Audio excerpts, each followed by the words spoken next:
Você acha que o desenvolvimento sustentável é possível? Olá pessoal, professor Cormando Trindade por aqui, sou professor de Geografia, de TAPES, e venho trazer um assunto muito recorrente em provas de vestibular, de concursos, de Enem, que é sobre a questão ambiental. Essa aula então ela vai ser destinada então aos alunos das séries finais dos anos do ensino fundamental, né? Ou seja, do sexto ao nono ano, principalmente aqueles que tentarão a prova do IFSU no final do ano, se ela ocorrer, obviamente. Vamos à aula? Então, pessoal, uma coisa importante de ressaltar na aula de hoje é que eu não estou aqui para listar para vocês as principais causas dos principais problemas ambientais que nós temos hoje em dia. Essa aula ela vai dar um panorama mais político sobre tudo que permeia a questão ambiental, tanto no nosso planeta quanto no nosso país especificamente. Então, pessoal, quando nós falamos então em desenvolvimento sustentável, a gente vai ter que falar então em um equilíbrio perfeito entre o setor econômico, o setor social e também o setor ambiental. Só vai haver a sustentabilidade quando esses três setores aqui que eu coloquei nessa imagem aqui de baixo estiverem em perfeito equilíbrio. O desenvolvimento sustentável está acontecendo hoje? Vou deixar então uma pulguinha atrás da orelha para vocês pensarem em casa. Então, ela vai ser basicamente, então, de uma maneira bem fácil de dizer, uma integração entre o homem e a natureza.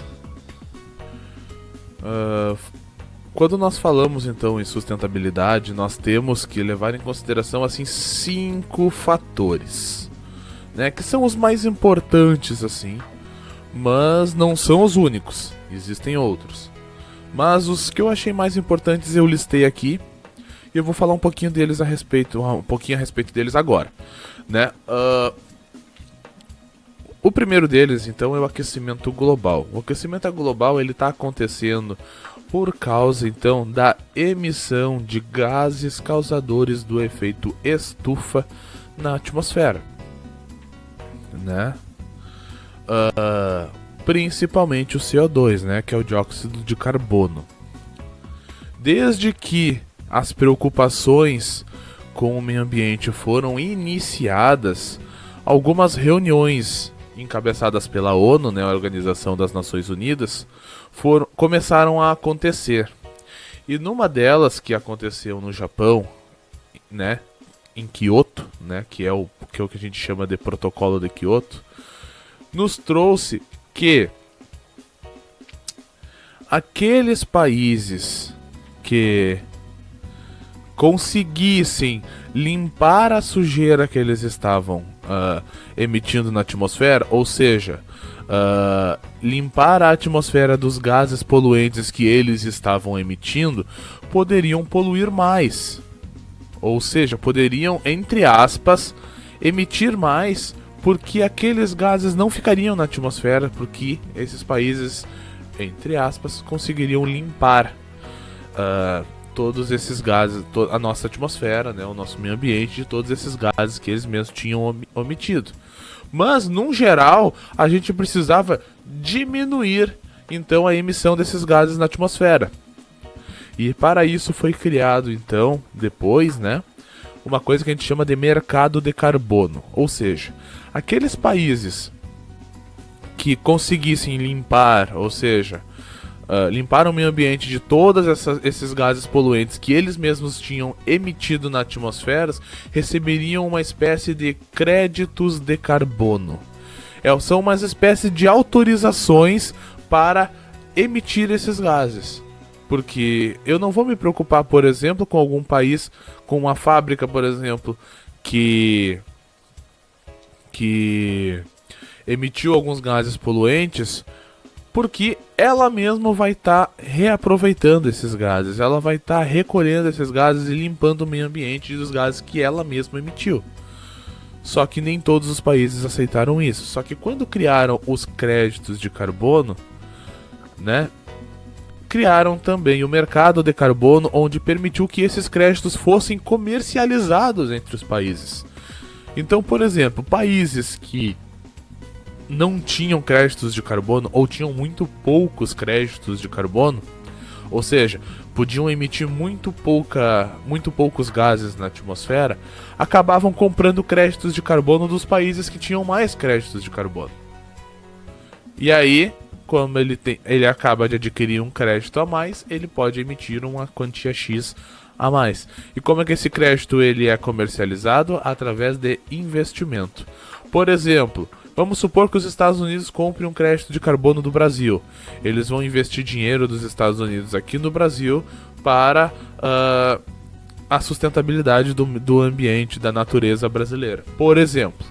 E aí pode vir através das empresas, pode vir através de maquinário e coisas desse tipo, né? Com a emissão, então, desses gases e também com a queima, né, dos combustíveis fósseis, como por exemplo o petróleo, se fez então a busca por uma nova fonte de energia, uma nova fonte de energia que fosse uma fonte de energia limpa. E aí eles chegaram a algumas conclusões, e como por exemplo a utilização da energia solar e a utilização da energia eólica, ou seja, a energia do sol e a energia dos ventos. Por quê? Porque são energias renováveis. O petróleo, ele está acabando. Uma hora ele vai acabar e nós não estaremos vivos para ver quando esse petróleo for se renovar. Porque a gente sabe que leva milhares de anos para o petróleo ser renovado, né? Então, de tanto utilizarem essas fontes de energias não renováveis, eles fizeram a busca por uma energia que fosse limpa e renovável, e foi por isso que eles encontraram, então, através dessa pesquisa, a energia eólica e a energia solar, que foram os exemplos que eu trouxe para vocês hoje. O segundo fator da questão ambiental que nós veremos será o desflorestamento. Desflorestamento, então, é uma coisa que nos atinge aqui no Brasil, principalmente na parte da Amazônia. Ou seja, a Amazônia ela é desmatada para o avanço da fronteira agrícola. E antes que vocês pensem que a principal causa seria para a plantação de grãos, né, o cultivo de grãos, não. O principal motivo para essa expansão agrícola e devastamento da Amazônia é para a criação da pecuária, né? E a Amazônia, ela tinha, até os últimos acontecimentos, apenas 7% de toda a sua formação vegetal original. Mas todos nós sabemos que ela foi atingida por umas queimadas recentemente, e essas queimadas reduziram ainda mais. Então aqui mais um motivo para que as preocupações com o meio ambiente olhem com um pouquinho mais de atenção para a Amazônia. Depois da Amazônia nós temos ali então o que eu coloquei como desigualdades sociais, que eu não vou entrar em detalhes dela agora, porque daqui a pouquinho eu já vou falar dela de novo, então vou deixar para falar uma vez só. E poluição. A poluição está intimamente conectada com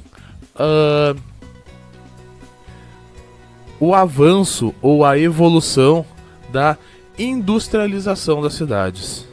Como eu falei para vocês, das empresas que emitem dióxido de carbono na atmosfera. Ali quando a gente estava falando de aquecimento global. Então as empresas estão intimamente ligadas então com a poluição. São apenas as empresas? Não. Mas elas têm uma parcela bem significativa de responsabilidade nesse caso.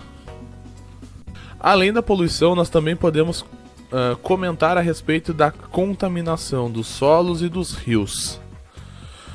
O principal fator que nós temos nesse caso é, então, o lixo.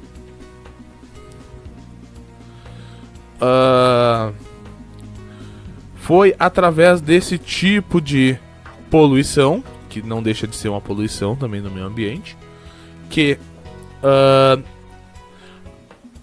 as preocupações com a separação do lixo e a reciclagem dele começaram a ser pautadas nessas reuniões que nós falamos sobre a ONU.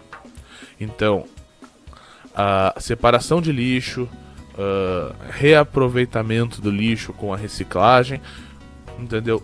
Começou a ser debatido nessas conferências da ONU a partir do momento em que foi detectada a poluição.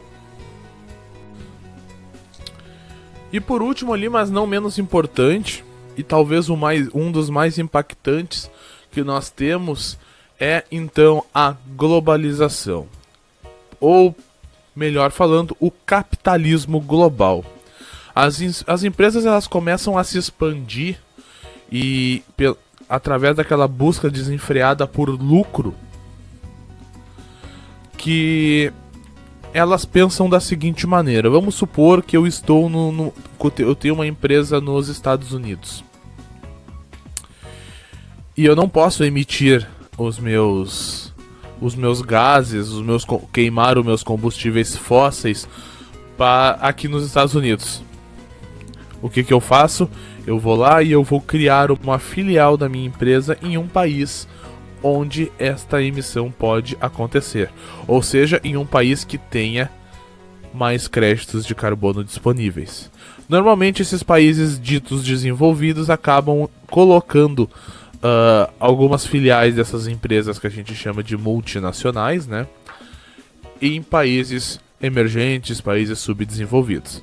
E normalmente em países onde eles conseguem uma mão de obra barata, porque daí vão vender os produtos às vezes pelo mesmo preço e às vezes por um valor um pouco mais alto, mas vai compensar, vai aumentar o lucro a partir da diferença que terá com a mão de obra que será barata. Um detalhe que pode acontecer, que já aconteceu muito, como por exemplo, aparelhos celulares. Antigamente eles tinham um chip, né, que faziam com que conforme o aparelho fosse sendo usado, ele automaticamente ia se destruindo. O que faz? Para que servia esse chip? Para incentivar o consumismo.